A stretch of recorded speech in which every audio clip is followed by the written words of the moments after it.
So lifelike!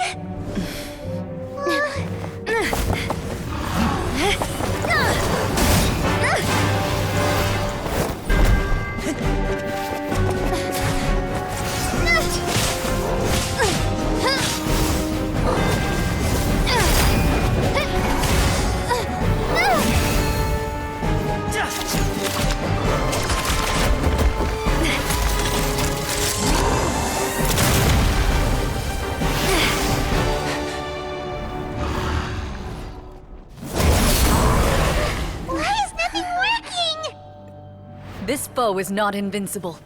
You hold the treasure. The power to defeat it in your own 2 hands. The treasure? You mean... The names! It's the Marshose Hunters' names! How are we supposed to... You forget, Paimon? There's still one skill we saved until the very end.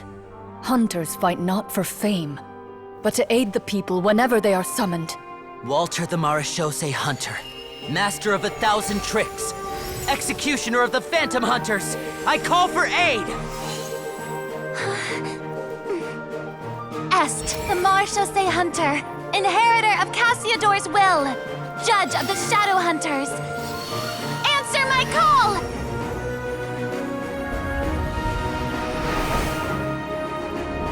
Petronia, protector of justice and order, the hunter I respect the most. Thank you for saving my friend, the best one I'll ever know. Please, lend us your strength!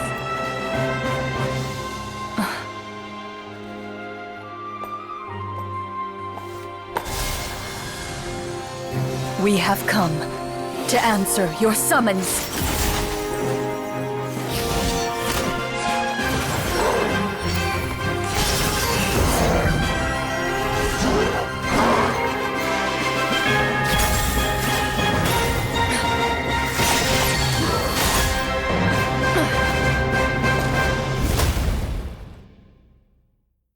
And so, the monsters were eradicated, and the sorcerer was defeated.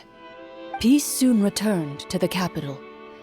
Those in the court, manipulated by the sorcerer, also recognized the errors of their ways. Some remembered the names of the heroes who saved their kingdom, but others simply continued their lives none the wiser. Such is the story of the Marashose Hunters. They pursue the phantoms in the darkness and exterminate all who pose a threat. They will always protect the city and those within it, even should all memory of their accomplishments be forgotten by the very people they serve. I am assuming we've finally reached the end of the script. Yes, you've reached one of the better endings. It's a pretty solid story overall. I thought it was just an ordinary adventure at first, but the further we got into it, the more impressed I became with the production and the plot. That final battle especially! All the effects were super realistic. Oh, right. Yeah, totally. That's a really good point. I never expected the weapons we picked up from that vault would have that kind of effect. Yeah, mine nearly scared the daylights out of me when it started glowing. I took a good look at it after we got out, but I don't think it ever lit up again. Oh, we should probably give these props back, right? I'll just leave mine here. Did you have a good time? Of course. Let me know if another script like this comes around.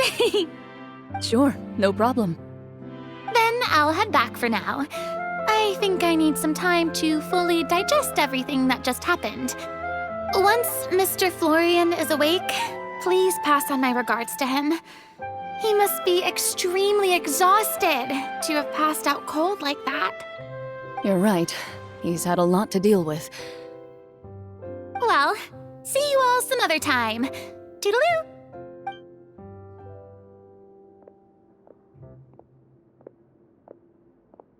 Okay, so Can I ask now? I think it should be fine, yeah.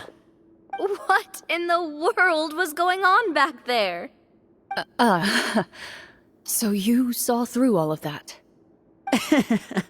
That time in the cave when you told us to close our eyes, it'd be weirder if we didn't notice anything. I was dying of curiosity the entire time. I mean, you did a pretty bang-up job of pretending nothing had gone wrong. Farina actually looked like she thought all of it was planned. Guess none of us wanted to be the one to break the illusion. What are you all talking about? Oh, wait. Don't tell me Paimon never... Oh, this is all my fault. It's not too late to cover your ears. Here, Paimon, I'll do it for you. Bit late for that, don't you think? You're saying everything that happened back there wasn't actually part of the script? It's probably more accurate to say this was never a real scripted story to begin with. What? So loud. My head. Hey, you! Get up right now and explain yourself! No shaking, please! Oh, my head.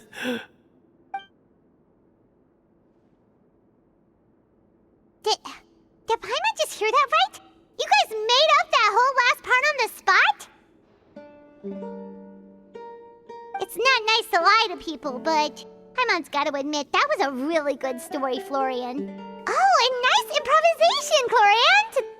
Yeah, it was like watching a magician improvise a spectacular magic trick after forgetting an important prop. If Paimon knew something was wrong with that vault, she would have floated straight in the opposite direction! Everything was under control. As if you've ever described a situation as being out of control. I'm pretty sure any situation you consider to be easy to handle would scare a reasonable person half to death. Guess I'm just used to it. You must run into a lot of unexpected situations then. That explains why you're so good at coming up with things on the spot. As for you, Florian... I know there's no excuse for what I did. I'll turn myself into the guards at once, confess my crimes, and accept any punishment that comes my way. I would say you've already suffered more than enough. What? You may have been blinded by fame and fortune in the beginning, but your actions during the final battle had proven you to be a true Marechaussee hunter. You'll be far more used to the city above ground than below. Your job as a hunter is more important. But...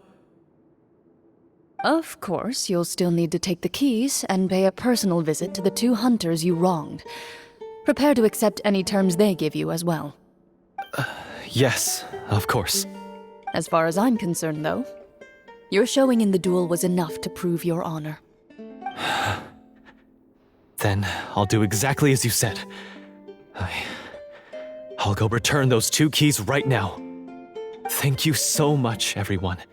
I'll do my best to prove myself worthy of the second chance you've given me. I swear this on my name and honor as a Marechaussee hunter. Until we meet again, everyone.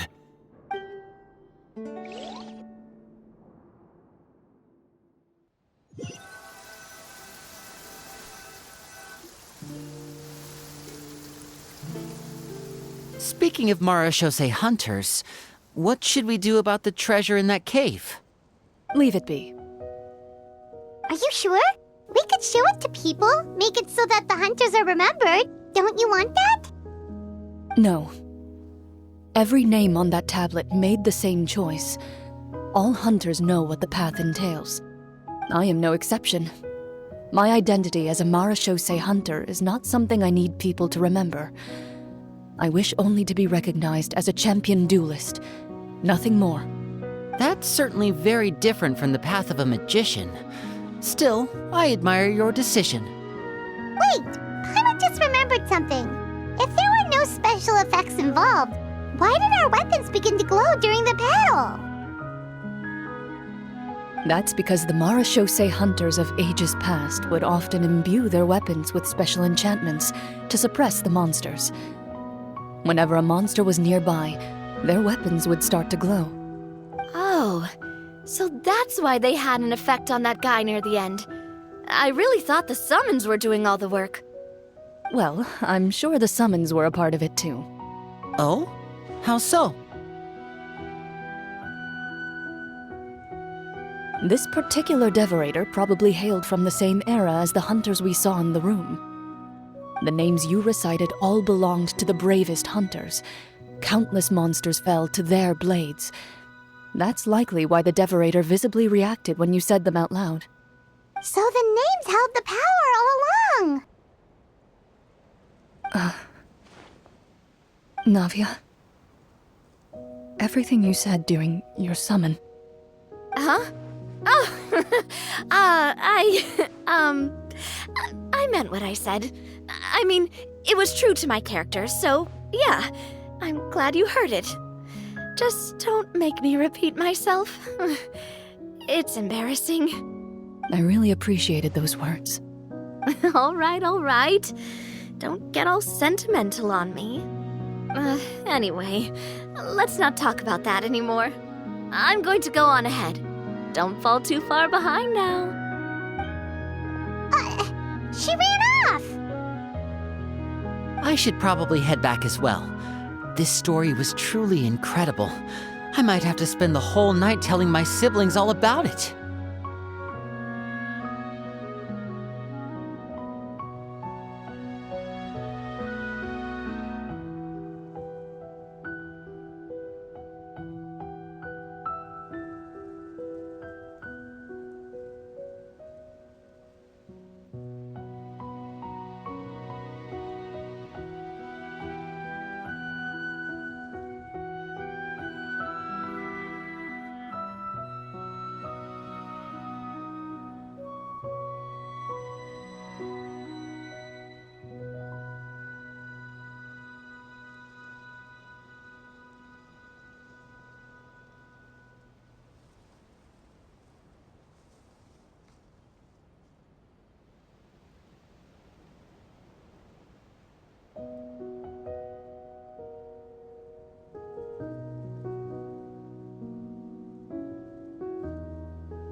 Goodbye.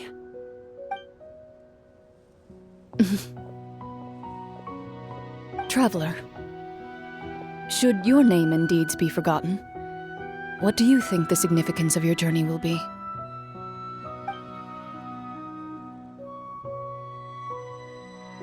I suppose the significance would be the journey itself and the world we helped create. There's still value in the time I shared with everyone here, in the things we were able to accomplish, even if no one remembers them. A great answer. I'll remember it.